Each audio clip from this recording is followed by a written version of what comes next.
Toujours une région prisée, celle de la Savoie et des Alpes. Les prix de l'immobilier continuent de grimper sur place 10 à 15% en moyenne, voire plus dans certains secteurs.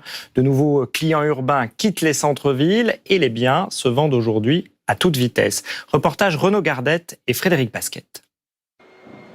Cet appartement à vendre est peut-être un peu surévalué. Ce grand 3 pièces en plein centre d'Aix-les-Bains, au premier étage, est proposé à la vente au prix de 4 500 € le mètre carré.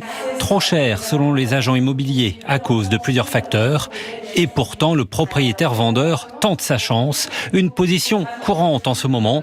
Le bien dispose d'un grand balcon et c'est une demande prioritaire pour de nombreux acheteurs. Bien sûr, aujourd'hui, l'extérieur devient prédominant sur les recherches. Tous les biens effectivement qui manquent un peu d'extérieur vont être beaucoup plus pénalisés aujourd'hui sur le prix de vente. L'immobilier est-il en train de créer sa propre bulle ? Depuis septembre, la demande est de plus en plus forte. De nombreux biens ont été vendus juste après le premier confinement. Aujourd'hui, les propositions de vente se font rares.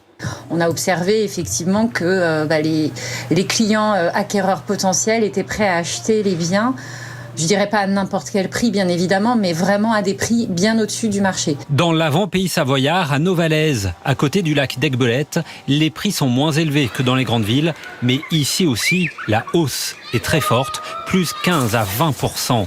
Aucune maison n'est proposée en dessous de 400 000 €. Les télétravailleurs demandent tous un jardin et l'air de la campagne.